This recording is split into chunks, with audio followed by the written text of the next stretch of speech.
सर्वप्रथम आपका हार्दिक धन्यवाद व्यक्त करता हूं कि मुझे आज के पावन अवसर के यहाँ पे आमंत्रित दिया। साथ साथ आपका स्वागत भी करता हूं अंतर्राष्ट्रीय कृष्ण भावनामृत संघ संस्थापक आचार्य अभय चंडाबिन भक्ति वेदांत स्वामी श्रील प्रभुपाद की ओर से।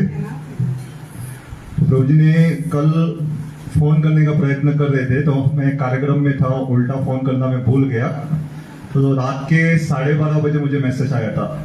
आमतौर पे मैं जागा नहीं रहता, लेकिन कल मैं जो कार्य कर रहा था शायद भगवान की इच्छा थी, मैं जागा भी था और मैं एक प्रवचन सुन रहा था, वो हनुमान की लीला ही सुन रहा था। और प्रभु जी ने कहा आज हनुमान का जन्मोत्सव साजरा कर रहे तो क्या आप आ सकते। तो उसी समय मैंने तुरंत उत्तर दे दिया। दूसरे लिए मेरे लिए भी व्यक्तिगत रूप के लिए दिन बहुत पावन है, क्योंकि आज के दिन 2010 में मेरी हरिनाम दीक्षा हुई थी। तो हनुमान जयंती या हनुमान की स्थिति को हम भूल नहीं सकते, बहुत पावन दिन है मेरे व्यक्तिगत रूप के लिए भी। तो हमारे शुद्धिकरण के लिए थोड़ा सा हम हनुमान के बारे में चर्चा करेंगे। यहाँ आने से पहले हनुमान के बारे में हम मैं तो केवल चुटकुलों में या छोटे विवाद जो रहते हैं उसमें सुनता था। जैसे एक बार पत्नी अपने पति से देव से पूछती है कि क्या आपके मैं सपनों में आते हो करके। तो पति तुरंत कहता नहीं करके, मैं रात को सोने से पहले हनुमान चालीसा बोल के सोता हूँ, भूत प्रेताग निकट ना आवे, महावीर जो नाम सुनावे। नहीं आती आप करके। तो ऐसे ही सुना जाता था, लेकिन प्रभुपाद की कृपा से भक्ति में आने के बाद पता चलता है हनुमान कोई साधारण नहीं है, बहुत उच्च स्तर के भक्त है। 9 विधा भक्ति में हनुमान एक विशेष आचार्य की पदवी धारण करते। श्रवणम कीर्तनम विष्णु स्मरणम पाद सेवनम अर्चनम वंदनम दास्यम साख्यम आत्म निवेदनम। तो ये 9 विधा जब भागवतम की दृष्टिकोण से देखे तो हनुमान जी दास्य स्वरूप के प्रतिनिधि करते हैं। लेकिन रामायण के दृष्टिकोण से अगर हम देखेंगे, रामायण में भी 9 विधा भक्ति के आचार्य है। उनकी दृष्टि से अगर हम देखेंगे तो हनुमान जी श्रवण के आचार्य है। तो हनुमान जी को भगवान राम ने वरदान दिया कि जहां जहां राम कथा होगी हनुमान उपस्थित होंगे। और आपकी जानकारी में और एक थोड़ा सा बता देता हूँ, जहां जहां हनुमान कथा होती वहां राम भी उपस्थित होते। तो जब युद्ध कांड या सीता की खोज जो सुंदर कांड अंत होके भगवान राम से जब हनुमान जी मिलते और हनुमान जी के इस प्रयत्न से बहुत खुश होते राम, तो राम भगवान कहते मैं तो अभी वनवास में हूँ, मेरे पास कुछ देने के लिए है ही नहीं करके। तो हनुमान जी को आलिंगन करते और कहते हैं कि जहां जहां आपकी कथा होगी वहां मैं भी उपस्थित रहूंगा। तो दोनों होता है कि राम का नाम लेंगे, हनुमान तो रहते ही है, वरदान है उनको, लेकिन अगर हम हनुमान का गुणगान करते तो भगवान राम भी उपस्थित होते। दक्षिण भारत में हम देखते हैं श्रीपाद रामानुजाचार्य करके श्री संप्रदाय के बहुत महान आचार्य हैं। तो एक बार वो भगवान की पालकी निकल रही थी, तो उस जमाने पहले अभी भी भगवान बहुत बार पुजारी के साथ बात करते, उनके स्वप्नों में आके उनको बताते ऐसा ऐसा करो करके। तो भगवान कहने लगे कि पालकी चल रही है, ढोल बजाने वाले उनको निकालो करके, बहुत आवाज हो रहा है करके, बाजू में निकालो। तो सब पालकी के सामने तो ये करना ही है, ढोल बजाना है, कीर्तन करके जाना है, तो सबको बाजू में निकाला। बाद में भगवान ने पुजारी को बुला के कहा रामानुजाचार्य को भी निकालो यहाँ से।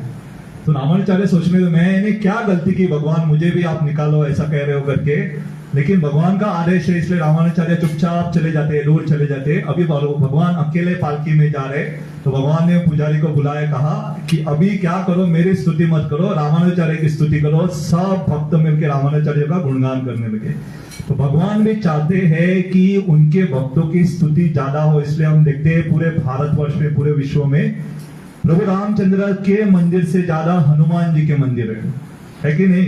गांव गांव में, नुक्कड़ नुक्कड़ में छोटे छोटे हनुमान जी के मंदिर मिलेंगे आपको। तो हनुमान जी की स्तुति भगवान ने अपने आप से भी की है। हनुमान जी को लोग कौन से भी संप्रदाय के हो, या वो शैवाइट हो, या वो यहाँ तक नास्तिक भी हो, या तो मायावादी हो, या बुद्ध हो, कोई भी किसी भी संप्रदाय के हनुमान जी को मानते। नहीं तो हमें थोड़ा वाद रहता, नहीं मैं इनको नहीं मानूंगा, इनकी आराधना नहीं करूंगा। लेकिन हनुमान जी का जब प्रश्न आता है कोई ना नहीं कहता, सब उनको पूछते। तो ये क्यों संभव हुआ? क्योंकि वो भगवान से इतना प्रेम करते और भगवान उनसे इतना प्रेम करते तो सारे विश्व उनसे प्रेम करते। इसलिए हमसे कोई द्वेष करता हमें समझना चाहिए कि हमारा द्वेष भगवान के साथ है। अगर हम भगवान से प्रेम करने लगेंगे तो सारे लोगों से भी प्रेम करना लगेंगे, और इस स्थिति में सारे लोग भी उल्टा हमें प्रेम करते हैं। महाभारत में पांडवों में सबसे ज्येष्ठ या सबसे बड़े पुत्र है धर्मराज या युधिष्ठिर महाराज। उनका एक नाम है अजात शत्रु। उनका अजात शत्रु का मतलब उनका शत्रु जन्म ही नहीं लिया है, तो कोई उनके बारे में निंदा भी नहीं करता था, कोई उल्टा नहीं बोलता था, इतना लोग प्रेम करते थे। ये कैसे संभव है? क्योंकि वो भगवान से प्रेम करते हैं। तो ऐसे करके आज मैं सोच रहा था, विषय तो हनुमान जी की लीला में बहुत है, लेकिन आज का जो मैं विषय थोड़ा बहुत हनुमान चालीसा जो है उसके बारे में थोड़ा सा चर्चा करने का प्रयत्न करूंगा। पूरी रूप से नहीं, थोड़े थोड़े एक दो शब्द जहां जहां तक हम जा पाएंगे, क्योंकि हनुमान चालीसा में लगभग 40 श्लोक है। तो आगे बढ़ने से पहले मैं पूछना चाहूंगा कि किसी को हनुमान चालीसा कंठस्थ है? 40 श्लोक आता है किसी को पूरा बिना देखे बोलने? है कोई? एक है, हाँ, लेकिन थोड़ा बहुत बोल सकते हैं। हरे कृष्ण। अरे यहाँ इतना नहीं रहता, लेकिन आप उत्तर भारत में जाओगे, हर हर घर में हनुमान चालीसा बोलते हैं। गोवा में इतनी वो प्रथा नहीं है, लेकिन उनका थोड़े बहुत लीलाओं का श्रवण करके हम कुछ सीखने का प्रयत्न करेंगे। तो मैं सीधे श्लोक पे या दोहे पे जाऊंगा डायरेक्ट। तो सबसे पहले शुरुआत होते, जय हनुमान ज्ञान गुण सागर, जय कपीश तिहुँ लोक उजागर। तो यहाँ पे जय हनुमान ज्ञान गुण सागर, हनुमान जी को ज्ञान और गुण के सागर का उल्लेख किया गया है। और जय कपीश तिहुँ लोक उजागर, सारे 3 लोक में उनका गुणगान है। तो इसके पीछे भी बहुत सुंदर एक कथा आती है रामायण में। एक सेकंड, आपको मैं एग्जैक्ट नाम देता हूं, नहीं तो ये शंबदाशन करके एक राक्षस थे, शंबदाशन, नहीं तो ये नाम याद नहीं तो एक राक्षस थे, इसका उल्लेख आता है। तो ये अंजना माता जो हनुमान की माँ है उसके संबंध में, तो अंजना माता क्या करती थी? बहुत कठोर तपस्या करती थी, ये उनकी केशरी से विवाह होने से पहले। तो ये पहले हमें जानना चाहिए कि बहुत सारी कथाएं होती ना, एक तो वाल्मीकि रामायण को मूल बना के सारी कथाएं हैं। तो अगर लोक कथाएं भी कभी कभी वाल्मीकि महर्षि के अनुसार चलती तो कभी कभी उसे स्वीकार किया जाता है। तो ये हमारे गौड़ीय वैष्णव के महान आचार्य श्रीपाद जीव गोस्वामी कहते, उसका समर्थन सनातन गोस्वामी भी करते हैं कि अगर उससे समान जा रहे जो मूल लेखक है, जो वाल्मीकि महर्षि के समान में अगर कुछ कथा है, लोक कथा है, तो उसे स्वीकार किया जा सकता है। तो ऐसे ही अंजना माता जब तपस्या कर रही थी, एक राक्षस आते हैं, उनके ऊपर कुदृष्टि डालते, उनका भोग करना चाहते थे, उनके पीछे भागते, उनका आनंद लेने के लिए उनके ऊपर आक्रमण करते। तो भाग भाग के ऋषि मुनियों के आश्रम में चली जाती है और कहती है बचाओ, मेरी रक्षा करो करके, ये राक्षस मेरे पीछे पड़ा है करके। तो ऋषि मुनि कहते हैं कि राक्षस इतना शक्तिशाली है कि हमें ये सामर्थ्य नहीं है कि राक्षस को पराजित करे करके। लेकिन हमने सुना है कि यहाँ पे पास में एक बहुत शक्तिशाली वानर है, उनका नाम है केशरी करके। अगर किसी वर्ष ये केशरी वानर को बुलाया जाए तो केशरी वानर इस राक्षस को परास्त कर सकते हैं। तो जैसे ही ऋषि मुनि ने ऐसी प्रार्थना की कि केशरी वानर है पास में करके, तो तुरंत केशरी जो वानर थे, वानर राज थे, वो वहां पे प्रकट होते और तुरंत ये शंभ साधन करके राक्षस थे उसको ललकारते युद्ध के लिए। और उनका घमासान युद्ध होता है, बहुत मारते। केशरी भी बहुत शक्तिशाली थे, वो भी शक्तिशाली थे, बहुत युद्ध होता घमासान, लेकिन किसी की पराजय नहीं हो रही थी। केशरी तो उसके एक छोटा रूप लेके उसके सिर के ऊपर बैठे और प्रहार कर करके उसके मुंह से पूरा खून निकाल लेते, बहुत खून गिरता है, लेकिन फिर भी उसकी मृत्यु नहीं हो रही थी, क्योंकि इस राक्षस को बहुत बड़ा वरदान था कि कोई उसे साधारण नहीं मार सकता। इसे मारने के पीछे बहुत बड़ी विद्या थी और इसके बारे में कोई नहीं जानता था। तो अंजना माता भगवान शिव जी की बहुत बड़ी भक्त है। तो जब उन्होंने देखा कि कुछ पर्याय नहीं हो रहा है, राक्षस मन ही रह रहा है, तो उन्होंने ध्यान करने लगे और भगवान शिव जी का आराधना किया उन्होंने, और शिव जी से प्रार्थना करने लगी कि मुझे इस राक्षस को मारने की जो कला है या जो रहस्य बताओ करके। तो जैसे ही शिव जी की आह्वान किया, शिव जी ने उनको कहा कि ये राक्षस आसानी से नहीं मरेगा, लेकिन उनको एक ही शब्द कहा, खून या रक्त, जैसे हमने खून करके कहा। तो जैसे ये अंजना माता तुरंत समझ गई कि इसे कैसे मारा जा सकता, किसी बुद्धिमान को इशारा काफी है। हम पूछते खून पीना है, खून क्या करना, हम तो पूरे विचलित हो जाते। वो बहुत होशियार थी, तो उन्होंने देखा केशरी जो राष्ट्र है उसके घोड़े के ऊपर ये था धनुष्य बाण था, तुरंत भाग के धनुष्य बाण लिया। बाण को उन्होंने ये जो खून गिरा था राक्षस का खून में डुबाया और खून लगभग जो बाण था और धनुष्य ऐसे फेंक के केशरी के पास फेंका।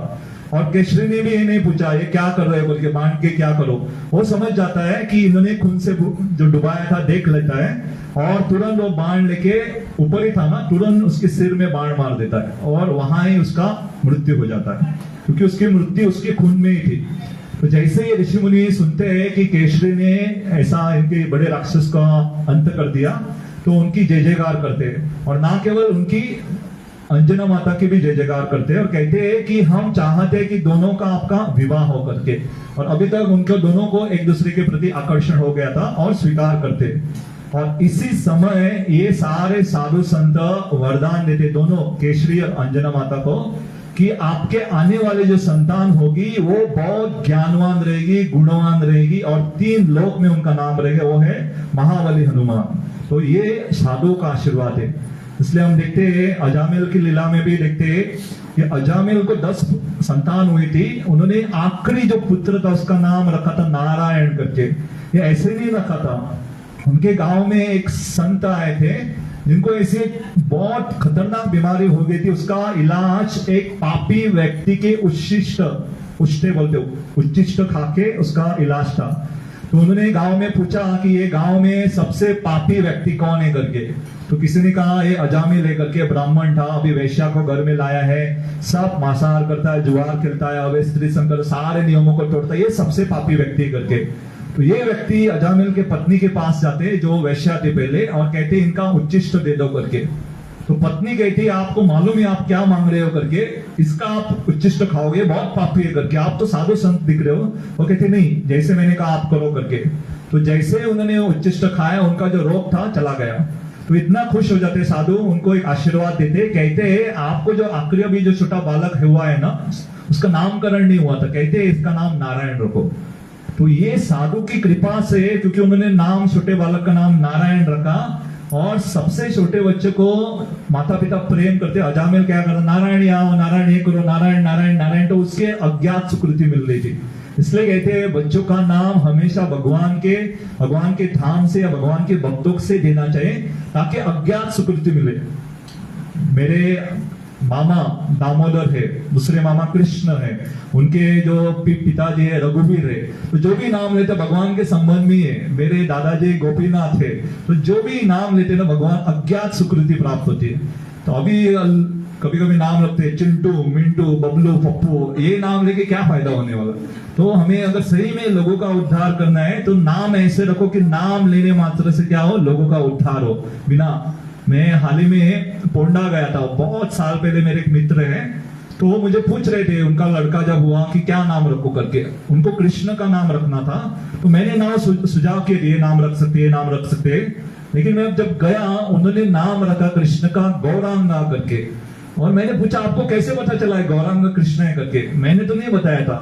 तो मैं समझ गया क्योंकि ये बहुत पहले भगवान की फूल लाके फल लाके देते थे, तो भगवान ने उनको संतान जब हुई बहुत कृपा दी कि गौरांगा साधारण नाम नहीं है, साक्षात चैतन्य महाप्रभु का नाम है कि जो भी एक बार गौरांगा का नाम ले लेता है उसे नित्यानंद प्रभु की कृपा प्राप्त होती है, और जिसे नित्यानंद प्रभु की कृपा प्राप्त होती है उससे साक्षात राधा कृष्ण की कृपा प्राप्त होती है। तो हम नाम रखते हैं जो बच्चों का तो सोच के रखना चाहिए ताकि हमारे परिवार को जो लोग नाम ले रहे हैं उनका भी उद्धार हो करके। तो ये पहले श्लोक में अर्थ है उसका कि कैसे उनको ये वरदान प्राप्त हुआ कि ज्ञानवान हो करके। और ज्ञान के बारे में हम जानते हैं कि उन्होंने साक्षात सूर्य देव को अपने गुरु के रूप में स्वीकार किया। तो एक तो हमें जानना चाहिए कि हनुमान जी इतने आतुर थे ज्ञान प्राप्त करने के लिए कि सूर्य देव के पास जाते और कहते मुझे शिष्य के रूप में स्वीकार करो।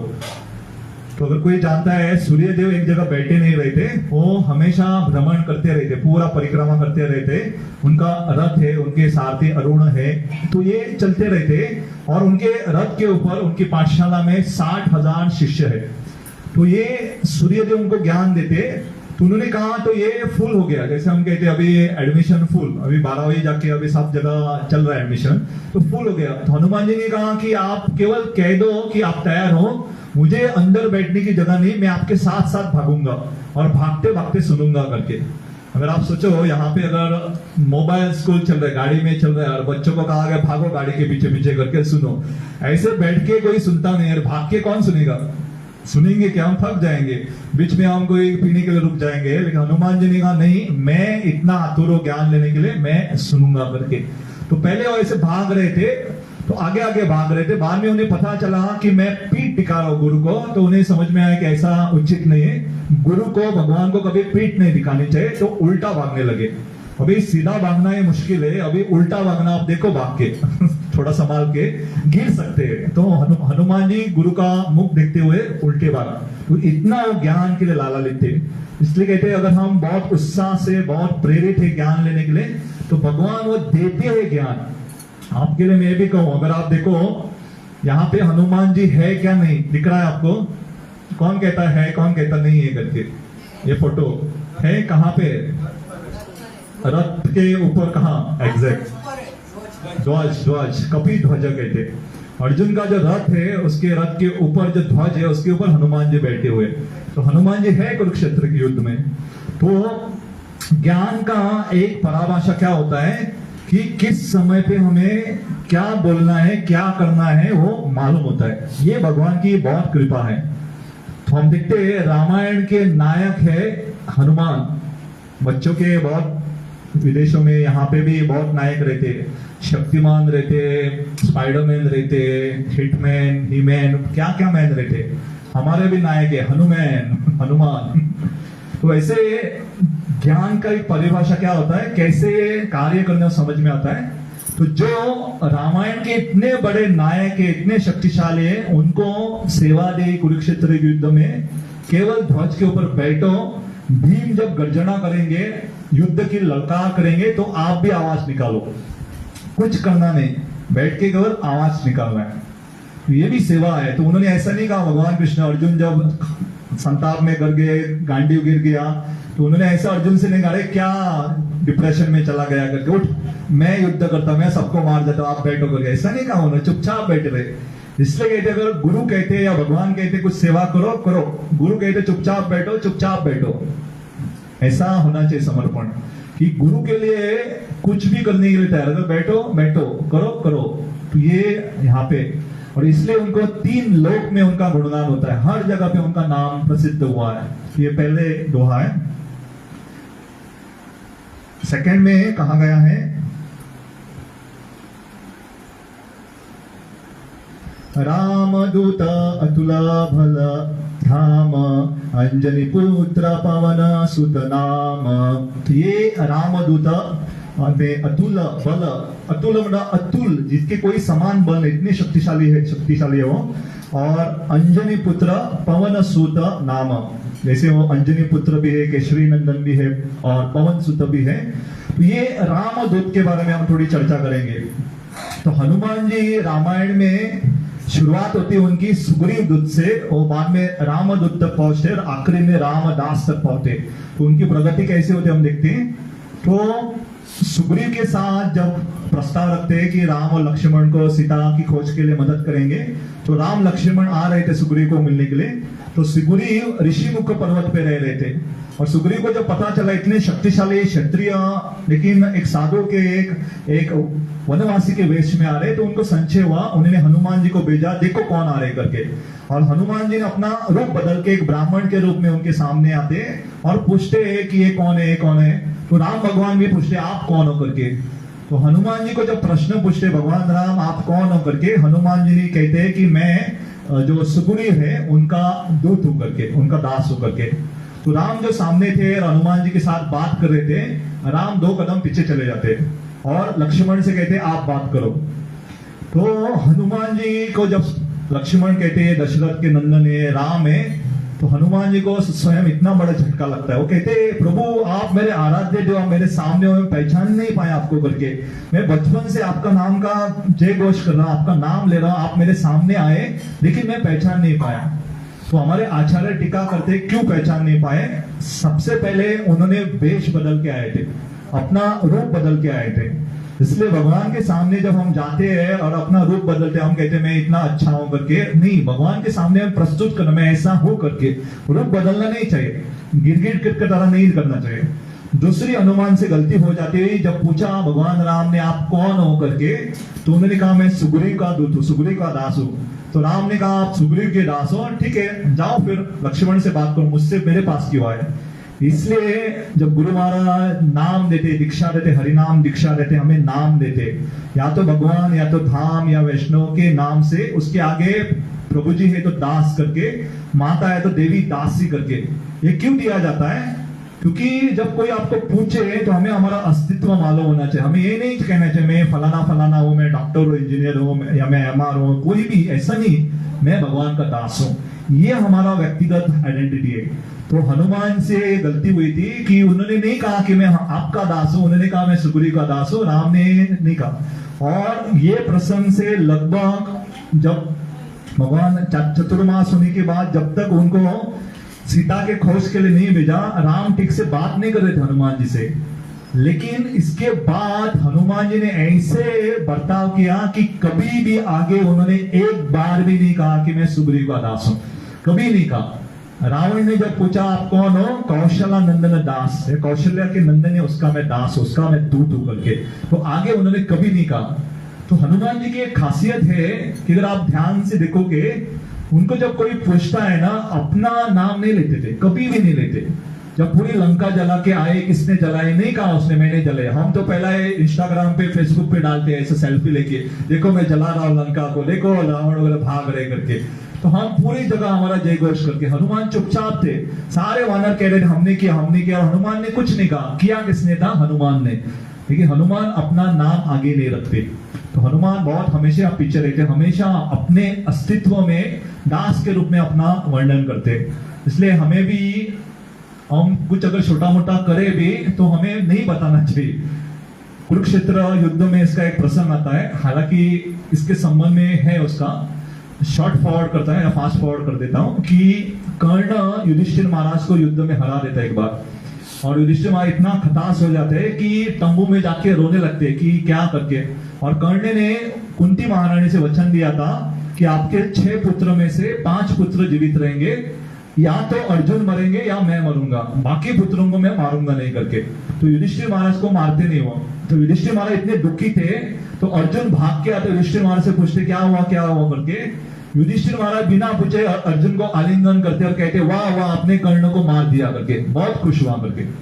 उन्होंने कर्ण को मारा नहीं था, सीधे युद्ध के मैदान से युधिष्ठिर महाराज को मिलने आए थे। लेकिन युधिष्ठिर महाराज को जब पता चलता, अर्जुन कहते मैंने मारा नहीं, धक्का देते, ऐसा पूरा धक्का लेते, कहते क्या नालायक हो तुम करके, इतना करके इतने बड़ा बड़ा आह्वान करते हो, मैं देवी देवताओं को परास्त करता हूँ, शिव जी को भी मैंने सामना किया और कर्ण को नहीं मारा, तुम्हारा जो गांडी है फेंक दो कहते। तो बहुत कुछ कह देते।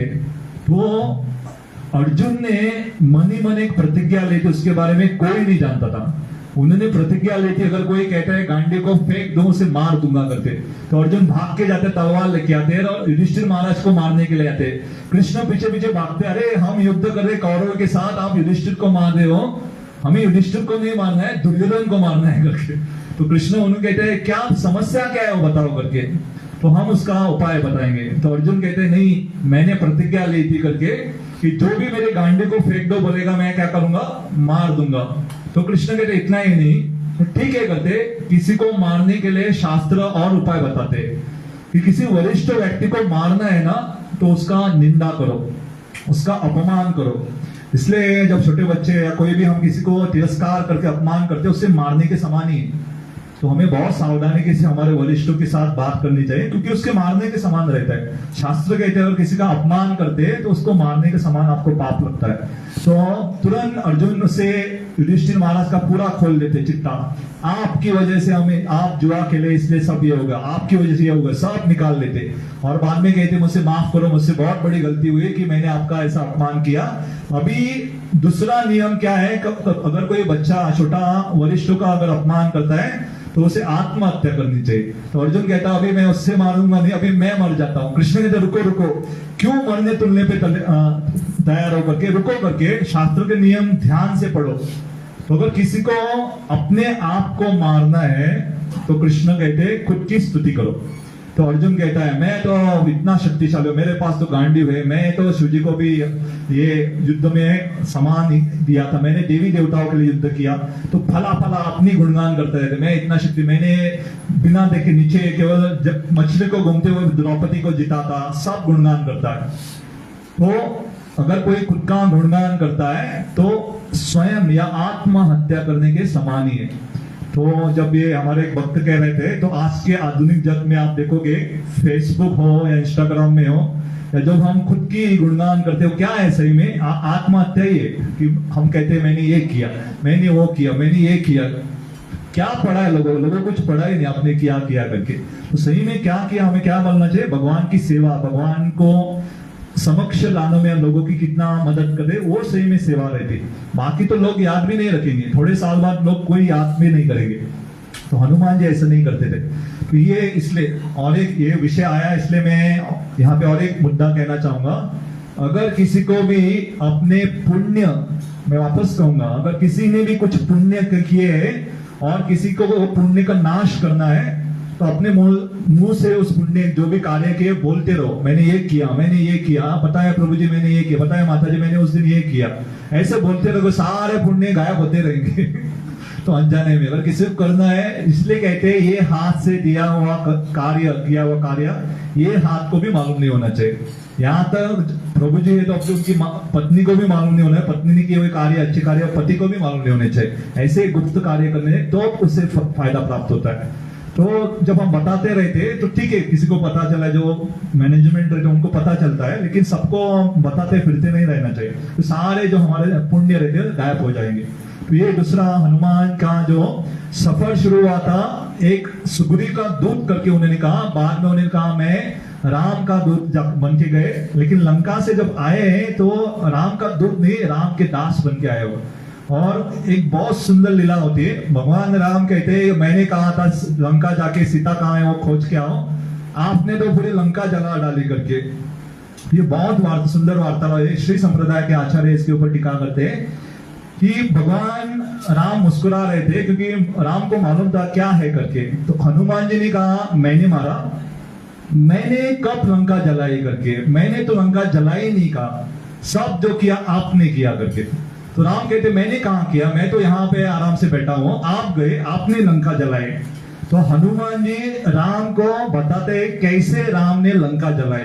तो थोड़ा ध्यान से सुनिएगा क्योंकि ये राम और हनुमान जी का वार्तालाप चल रहा है बहुत प्रेम के साथ। ये बहुत प्रेम का संबंध चल रहा है भक्त और भगवान के बीच में। भगवान कह रहे आपने किया, भक्त कह रहे आपने किया। तो किया किसने, सही में लंका किसने जलाई। तो हनुमान कहते मैं तो गया था सीता को खोजने के लिए, मैं गया अशोक वाटिका के ऊपर बैठा था और सीता को जब मैंने देखा, और हम जानते हैं जब रावण को पता चले एक वानर है, उन्होंने मुझे पकड़ा, मैंने उसके पुत्र अक्षय कुमार जो था उसे मारा। बाद में उन्होंने अपने वरिष्ठ पुत्र जो थे उसे भेजा और उन्होंने क्या किया, ब्रह्म पास से मुझे बांध दिया। ये तो हम लीला जानते ही है। तो हनुमान जी जब वो पहुंचे थे सीता माता के पास दर्शन के लिए, तो ऐसा वर्णन किया है सीता माता भी आत्महत्या करने वाली थी। उन्होंने अपने बालों को गले में लटका के पेड़ पे ऐसे लटकने वाली थी। तो हनुमान जी ऊपर से रामायण का गुणगान करते हैं और सीता माता को पता चलता है कि ऐसा नहीं है करके, राम आने वाले करके। तो तब उसी दौरान एक रावण की सेविका है उस अशोका वाटी, उनका नाम था त्रिजटा करके, वो सीता माता को कहती है कि मेरे मन में एक या मेरे रात्रि में एक स्वप्न आया है करके। तो स्वप्न त्रिजटा को क्या आया था, ये विभीषण की, अगर मैं गलत नहीं, उनकी पत्नी या उनकी बेटी उनसे संबंध रखती हो, तो वो कहती मुझे स्वप्न आया है कि एक वानर आएगा और पूरी लंका को जलाएगा। तो हनुमान कहते हैं कि ये स्वप्न उस राक्षसी के मन में किसने भेजा, राम से पूछते। तो राम हंसते तो स्वप्न हमें आते हैं बहुत, लेकिन याद किसको रहता है? भगवान की कृपा से याद रहता है। भगवान कृष्ण भगवद गीता के 15 अध्याय के 15वें श्लोक में कहते हैं, सर्वस्व चाहम हृदय सन्निर्विष्टो मत्तः स्मृतिर् ज्ञानम अपोहनम च वेदेश सर्वे अहम एवं वेदो वेदांत वेद वेह चाहम। तो जो भी हमें याद रहता है, किसकी कृपा से याद होता है? भगवान। तो भगवान को हनुमान कहने लगे, उससे सपना आया कि एक वानर आके लंका जलाएगा। उसे याद कैसे लगा? आपकी कृपा से। तो उसे ये बुद्धि किसने दी? आपने।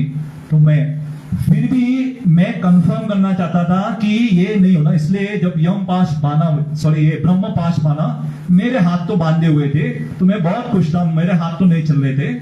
लेकिन राक्षसों ने एक गलती कर दी। जब इनको बांधा गया था हनुमान जी को, राक्षस आते उनको और 100 रस्सी से बांधते।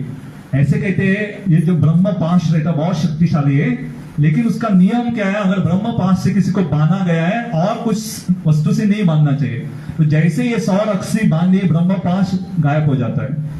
तो इसके बारे में इंद्रजित को मालूम था। इंद्रजित ने कहा, ये मूर्ख राक्षस क्या किया तुमने?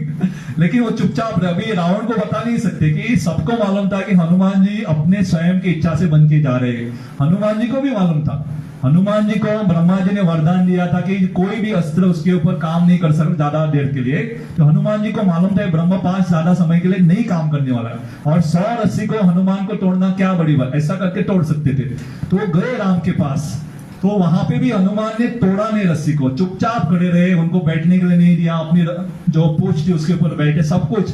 उनको रावण ने कहा इसे मार दो, लेकिन विभीषण ने कहा दूत को मारा नहीं जा सकता है, उसे कुछ तो दंड दे सकते। तो रावण के मन में विचार कैसे आया कि इसकी पूंछ को आग लगानी है। तो हनुमान कहने लगे, रावण कुछ भी कर सकता था, रावण चाहे तो मेरी पूंछ काट भी सकता था। रावण को ये बुद्धि किसने दी कि पूंछ में आग लगा के करो करके? वो आपने। तो लंका किसने जलाई है? आपने, मैंने नहीं जलाई। जैसे मेरे पूंछ को आग लगे, मैं तो ऐसे इधर उधर कूद कूद के गया, मैंने तो कुछ नहीं किया। मैं तो जय श्री राम करके रस्सी तोड़ी और यहाँ वहां कूद गया। तो ये शुरुआत में स्वप्न के रूप में आपने इच्छा प्रकट की। रावण के मन में पूंछ जलाने की भी इच्छा आपने की, तो लंका मैंने नहीं जलाई, लंका आपने ही जलाई। तो राम हंसने लगे और कहने लगे, हाँ मैंने ही जलाई करके।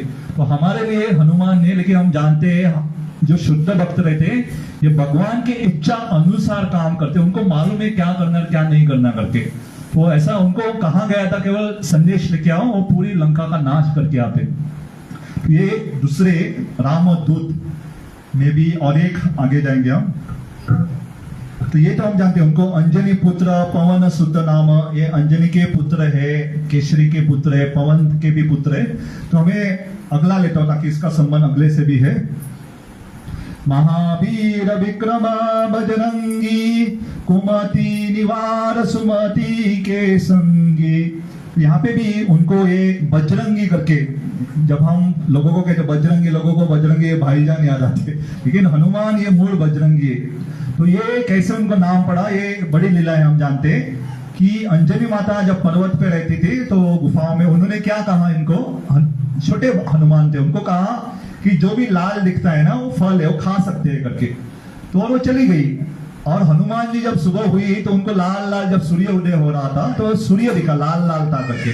तो जैसे ही हनुमान ने कहा कि लाल है और माँ ने कहा है लाल होता है फल, फल खा सकते हैं, तो कूदा, सीधा सूर्य को पकड़ने के लिए कूदी मारे। तो जैसे ही कूदा तो सारे जो ग्रह डर गए, सूर्य भी डर गया कौन आ रहा है करके। तो उसी समय जो थे राहु भी उसके सूर्य को खाने के लिए आ रहे थे। तो हनुमान जी आए, सूर्य को पकड़ के अपने मुंह में डाल दिए, तो एक बाजू में सूर्य को डाल दिया, पूरा अंधकार छा गया।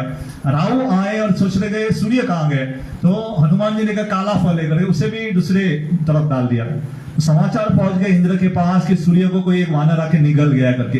इंद्र ने कहा निगल गया क्या, सूर्य कोई लड्डू है क्या निगल गया करके? नहीं, वो बहुत शक्तिशाली करके। तो इंद्र आते अपनी पूरी सेना के साथ, अपना वज्र लेके आते और हनुमान के ऊपर वो यहाँ वज्र का प्रहार करते, क्योंकि संस्कृत में इसे कहते हैं हनु, और जिसका ये टूटा हुआ है, हम खाड़की गए थे तो हनु टूटा हुआ उससे कहते हैं हनुमान, जिसका हनु टूटा हुआ है, तो वो नाम हनुमान यहाँ से। और क्योंकि वज्र से प्रहार हुआ तो उसे वज्रंगी है वो, लेकिन हम करते करते वो बजरंगी भी होता है, क्योंकि हम व ब एक ही होता है। क्योंकि आप देखोगे ये हम व बोलते हैं ज्यादातर, और ऊपर जाओगे ब हो जाता है, तो आप बजरंगी बोलो या बजरंगी एक ही होता है। ज्यादातर हम लोग का नाम होता है तो बजरंगी होता है, क्योंकि वज्र का प्रहार हुआ था। हम देखते हैं क्योंकि ये होने के बाद वायुदेव उनके जो पिता थे बहुत गुस्सा होते, सारी वायु को खींच लेते अपने अंदर और सारे पृथ्वी में हाहाकार मच जाता है। तो सारे देवी देवता माफी मांगते हैं और उनको बहुत सारे वरदान देते। तो ये नाम उनको वहां से प्राप्त हुआ था। तो उनके ये 3 सुत है, शिव जी के भी अंश है कि मोहिनी मूर्ति का जब अवतार हुआ था तो शिव जी तो जब ये लीला चल रही थी तो शिव जी ने मोहिनी मूर्ति को दिखा ही नहीं था। समुद्र मंथन जब चल रहा था, शिव जी आए, जो विष था कालकूट उसे पी के चले गए वहां पे, और मोहिनी मूर्ति का अवतार बाद में आते। तो जब उनको पता चला है कि भगवान मोहिनी मूर्ति का इतना सुंदर अवतार लेके आए थे, उनके मन में भी इच्छा प्रकट हुई कि मुझे देखना है करके। तो भगवान ने कहा आपको देखना है सही में? 2 बार पूछा उनको, उन्होंने कहा हाँ देखना है करके। तो जैसे भगवान ने मोहिनी मूर्ति का रूप लिया, शिव जी जो धीर है, जिसे कोई आकर्षित नहीं कर सकता, जिसके हम छोटी छोटी आकर्षित में हम फंस जाते हैं माया, उनकी साक्षात पत्नी है जो किसी से बहुत उच्च स्तर के भगवान के आकृष्ट होके उनके पीछे पीछे भाग रहे थे, और मोहिनी मूर्ति उनको सारे उनके शिष्य उनके आश्रम में लेके भाग रहे थे। और जब शिव जी ने वीर्य त्याग किया तो वीर्य को उन्होंने सप्त ऋषि के पास रखा था, और बाद में जब आवश्यकता हुई वही पवन देव ने लेके वो केसरी को दिया था। तो इसलिए वो शिव जी के भी पुत्र है, पवन देव ने लेके गए, उसे पवन पुत्र भी कहते, और वो केसरी के भी पुत्र है और अंजना के भी पुत्र है। तो हनुमान जी के बहुत सारे पिता है, तो क्योंकि शिव जी के अंश से भी उनकी शक्ति से प्रकट हुए, या आगे जाके पवन देव ने उनकी मदद की थी, और केसरी जो अंजना के पति थे उनकी भी। तो ये इनका आता है। मैं भी एक लास्ट एक लेता हूँ, 57 और 3 मिनट है, तो हम तीसरे तक अभी तक पहुंचे। बाद में कहते हैं कंचना वर्णन विराज सुभेशान कानन कुंडला कुही कुंचित केशा। यहाँ पे इसमें भी बहुत सारे हैं, लेकिन ये एक मैं वर्णन करके रुकूंगा। तो हनुमान जी के कान में बहुत सुंदर कुंडल है और बहुत सुंदर पंच धातु से बने हुए। तो इसके पीछे भी बहुत बड़ी कथा है। ऐसा कहते हैं नारद मुनि एक बार वाली से मिलने जाते हैं। वाली इतना शक्तिशाली था कि उसे वरदान प्राप्त हुआ था कि जो भी उसके सामने आएंगे उसकी आधी शक्ति उसमें आ जाती थी। इसलिए वाली से कोई युद्ध करने नहीं जाता था। बहुत बार लोग पूछते हैं ना, राम के ऊपर आलोचना करते हैं कि राम ने वाली को पीछे से क्यों मारा करके। एक कारण ये भी है, राम भगवान उसके सामने आ जाते, राम की शक्ति का कोई सीमा ही नहीं, अनंत शक्ति है। अगर वो वाली के सामने आए तो वाली ने राम की आधी शक्ति हो ही नहीं सकती। एक गुब्बारा जो रहता है बलून, उसमें आप हवा डालते रहो, क्या हो जाएगा, ठाप करके फूट जाएगा। भगवान राम के सामने आते वो इतना शक्ति सहन नहीं कर पाते, फट जाते, मर जाते उधर ही। इसलिए भगवान चुपके से मारा उनको, वो भी एक कारण है। तो वाली को नारद मुनि ने कहा कि यहाँ पे केसरी के पुत्र, अंजना के पुत्र के रूप में बहुत शक्तिशाली वानर जन्म लेने वाले है करके, और वो गर्भवती है करके, बहुत तेजस्वी वानर है, ये इतना उनका गुण होगा कि आपसे भी ज्यादा शक्तिशाली होगा। तो यहाँ पे जब वाली सुनता है कि मुझसे भी ज्यादा शक्ति वाली कोई आने वाला है और मेरे नाम से उसका नाम ज्यादा होने वाला है, तो वाली के मन में ईर्ष्या जागृत होती है। हम देखते हैं चित्रकेतु महाराज को भी एक जब पुत्र प्राप्त होता है, उनकी पत्नियां विष डाल के उनके पुत्र को मार देती, हर्ष शोक करके उनको। तो वाली भी वो क्योंकि संबंधित है केसरी राज को एक बहुत सारा एक पदार्थ बेचते खाने का, वो कहते हैं आप पियो करके, इससे आपकी जो पत्नी है वो रिष्ट पुष्ट हो जाएगी और आपका जो बच्चा है ना बहुत अच्छा पैदा होगा करके। लेकिन मन में छल था, उन्होंने ये खतरनाक पंच धातु भेजे गए थे कि कोई भी एक स्त्री अगर पी जाती उस पंच धातु को, उनका गर्भपात हो जाता, वो बच्चा मर जाता। वो चाहते थे हनुमान जी को गर्भ भी मारे करके, तो रुके हुए थे समाचार सुनने के लिए कब गर्भपात हो गया। 1 महीना हुआ, 2 महीना हुआ, कुछ नहीं हुआ। तो वाली सोच में पड़ गए कि कौन है ये करके, मैंने इतना खतरनाक विष जैसे पदार्थ पंच धातु दिए, कुछ नहीं हुआ करके। और समाचार आया कि हनुमान का जन्म हुआ, तो वाली देखने के लिए गए कौन है हनुमान करके, इतना शक्तिशाली कौन है करके। तो जैसे ही देखा वो पंच धातु का क्या हुआ, तो जो हनुमान को मारने के लिए भेजा गया था, तो हनुमान जी के आभूषण बन के कान में कुंडल बन के पैदा हुए थे। तो वो पंच धातु का कुंडल बने, जन्म से कुंडल है उनको। तो ऐसा कहते हैं अगर भक्तों के ऊपर कोई मारने भी आता है, भगवान उसी मारने की वस्तु को लेके उनका गुणगान करते, तो भगवान कुछ भी कर सकते हैं। तो ये कुंडल उनको यहाँ पे आते। तो बहुत सुंदर। ऐसे तो ये बहुत बड़ी लीला। हनुमान 40 में तो 4 श्लोक है, मैं तो 4 ही कर पाया हूँ। बहुत, मे भी 2 मिनट और एक ले लेता हूँ आपकी प्रसन्नता के लिए, अगर आपको चाहिए तो ले लो एक, या रुको यहाँ पे लास्ट लेता हूँ, क्योंकि 9-1 हुआ, मे भी 2-3 मिनट के लिए। ये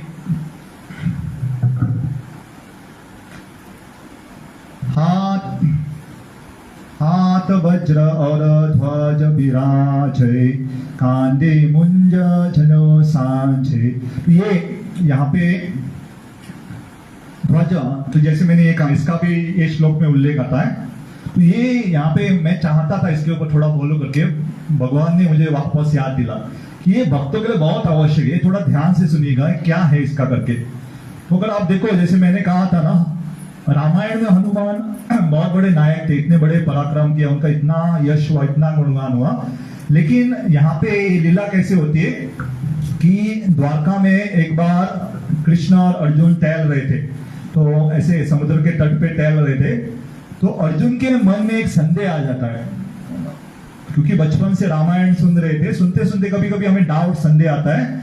वो कहते हैं मेरे मन में एक संदेह है करके, हमने सुना है राम भगवान जो है इतने पराक्रमी थे, उसे हम बहुत बड़े धनुर्धर भी थे, इतने शक्तिशाली थे।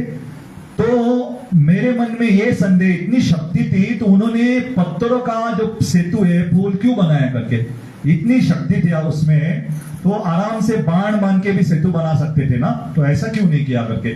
तो जैसे ही हनुमान ये अर्जुन ऐसी बात करते, वहां पे हनुमान जी एक ब्राह्मण के रूप में प्रकट होते और कहते हैं कि ये जो आप कह रहे हो ये सही नहीं है करके। सॉरी, एक वानर, शायद मैं गलत नहीं कर रहा। तो ये कहते कि आप जो कह रहे हो सही नहीं है, क्योंकि राम सेना में इतने बड़े बड़े वानर थे, वो जो भार था, जो बाण की सैया अगर बनाते या पुल बनाते, वो सह नहीं पाते। तो अर्जुन कहते इसमें क्या कौन सी बड़ी बात है, मैं अगर पुल बनाऊंगा तो कोई नहीं तोड़ सकता। तो हनुमान जी जो अपना रूप बदल के आए थे, वो कहते हैं कि आप देख लो करके, कि आप बांध लो और मैं करता। तो वानर रूप में आए थे कि हनुमान जी के नहीं। तो पहले जब पुल बनाते तो अपनी पूंछ रखते, जैसे पूंछ रखते तो ठाक करके जो पुल था टूट जाता है। तो अर्जुन को बहुत ये होता है, संताप होता है। वो कहते हैं कि नहीं, अगर ऐसा हुआ वापस तो मैं अग्नि में प्रवेश करूंगा, तो मैं आत्महत्या करूंगा। तो हनुमान बाद में 2 शैली बनाते, 2 बार बाण मार के बनाते, बहुत मजबूत बाण की जो सेतु बनाते। तो हनुमान जी एक पांव रखते, ठक, पुल टूट जाता है। बाद में बहुत बाण मार के और शक्तिशाली बनाते, हनुमान जी ऐसा कूदते, टक करके टूट जाता है। तो अर्जुन कहता बहुत हो गया, अभी मैं अग्नि प्रवेश कर देता हूँ। कृष्ण कहते रुको और एक बार प्रयत्न करो करके, तो अभी ये टूटेगा नहीं। तो अभी हनुमान जी, अर्जुन बनाते, हनुमान जी कूदते, बहुत कूदते, पुल टूटता ही नहीं। तो हनुमान जी सोचते क्या गड़बड़ है कि इतना मैं प्रयत्न, इतना शक्तिशाली, अपना विराट रूप लेते, बड़ा रूप लेते, फिर भी टूटता नहीं। तो हनुमान जी बाद में बहुत छोटा बनते और नीचे जाके देखते, तो देखते हैं कि क्या भगवान कृष्ण ने पेट के ऊपर वो पुल धारण किया था, इसलिए नहीं टूट रहा था। तो भक्त कभी कभी ऐसे अनबन हो जाते, मोटाव चढ़ाव हम कहते, तो भगवान संभाल लेते। दोनों भक्त है, अर्जुन भी भक्त है और हनुमान जी भी भक्त है। तो उसी समय भगवान कृष्ण कहते हैं कि आप हमारी एक सेवा करो, कि आगे जाके जब कुरुक्षेत्र में युद्ध होगा तो आप क्या करो, अर्जुन के रथ के ध्वज के ऊपर बैठो करके, और भीम जब चिल्लाएंगे आप चिल्लाओ करके। तो हमारे स्तर पे क्या जानना चाहिए हमें कि भगवान किसी को या गुरु किसी को अगर यश देना चाहते हैं ना, तो किसी का नाम बढ़ाना चाहते हैं, तो हमें खुश होना चाहिए। कभी कभी हमें लगता है कि नहीं मुझे सेवा मिलनी चाहिए, हर बार मैं ही सेवा करूं, नहीं। कभी कभी हनुमान जी ऐसा नहीं करते, हनुमान दूसरों को आगे भेजते, आप करो, और हमेशा पीछे रहते। तो ये हनुमान जी की जो भावना है, हमें जानना चाहिए कि जब हम भक्तों को आगे भेजेंगे और हम पीछे रहेंगे, तब हम भगवान से बहुत प्रिय बनेंगे। तो हमारी ये जिम्मेदारी नहीं कि हम या हमें लोग जाने, हमें भगवान को और गुरु को प्रसन्न करना है। लोग तो किसी को चढ़ा के ऊपर बिठा सकते, उसी को भी गिरा के नीचे भी फेंक सकते। तो लोगों की दृष्टिकोण से हमें नहीं जाना, हमें भगवान को क्या संतुष्ट है। तो हनुमान जी वहां पे चुपचाप बैठे थे। मैं भी लास्ट में सीता माता का एक छोटा सा पास टाइम करके रुकूंगा मैं। सीता माता के सामने जब हनुमान जी आते हैं ना, तो हनुमान जी बहुत बिल्ली के समान छोटे थे। तो हमारे आचार्य टीका करते हैं, हनुमान जी जानबूझ के छोटा रूप लेके गए थे। वो आगे श्लोक आएगा कि विराट रूप, छोटे रूप लेते, बड़े रूप भी लेते। तो जानबूझ के उसके दो कारण थे, एक तो छोटा है तो दिखाई नहीं देगा, यहाँ छोटी सी बिल्ली भाग के गई, दिखाई नहीं देगी इतनी आसानी से, इसलिए लिया था। लेकिन दूसरा कारण था कि हनुमान जी जानबूझ के छोटे बन के गए थे ताकि सीता माता के मन में मातृत्व, जो माँ का प्रेम उमड़ पड़े। छोटे देख के हमें क्या होता, माँ की भावना आ जाती, ममता आ जाती, कितना छोटा है वहां, बहुत सुंदर है करके। तो हनुमान जी बात करते करते सीता माता से कहने लगे, आप मेरे पेट के ऊपर बैठो, मैं आपको प्रभु रामचंद्र के पास लेके जाता हूँ। तो सीता माता मन मन हंसने लगी, इतना छोटा है, मैं अगर आपके ऊपर बैठ जाऊंगी तो क्या हो जाओगे, आप दब जाओगे। अगर सोचो कोई ये छोटा बालक कहता है, प्रभु जी आप बैठो मेरे पीछे, मैं आपको यहाँ से वहां पोंडा लेके जाता हूँ, हम कहेंगे क्या आप छोटा, यहाँ से नीचे भी नहीं लेके जाओगे। तो हनुमान जी ने उस समय सीता माता के सामने बड़ा रूप ले लेते थे। सीता माता ने उनको पूछा था कि आप क्या हो, आप छोटे हो या आप बड़े हो। सीता माता पूरा बौखला गई कि आप छोटे वानर हो या बड़े वानर हो, कौन हो आप करके। तो हनुमान जी नहीं कहते मैं छोटा हूं या बड़ा हूं, हनुमान जी कहते राम की सेवा के लिए जितने बड़े का बड़ा रूप ले सकता हूं। इसलिए अगर कोई आपको बड़ी सेवा देते, ये नहीं कहना, नम्रता का मतलब ऐसा नहीं मैं नहीं करूंगा करके, अगर जरूरत पड़े तो बड़ी सेवा करने के लिए तैयार होना चाहिए। मुझे 2000, क्योंकि मैंने कहा हमें दीक्षा, एक अनुभव याद आता है। जैसे मैंने आश्रम स्वीकार किया था, मैं नया नया आया था पोंडा में और बहुत सारे ब्रह्मचारी, तो पहली बार सबको मुंबई में बुलाया गया था और मैं नया हूं, मैंने तो कभी प्रवचन दिया ही नहीं। आदेश क्या मिला, आप अकेले रहो यहाँ पे, संडे का फिश लेक्चर भी दे दो करके। और मैं सोच रहा था अरे बाप रे, मैं तो कभी बोला ही नहीं, ये कह रहे कि पूरा संडे फिश का कुकिंग देख लो, मैनेजमेंट देख लो, लेक्चर भी दे दो, ये ज्यादा ही हो गया करके, क्योंकि कोई नहीं था, सब बॉम्बे गए थे।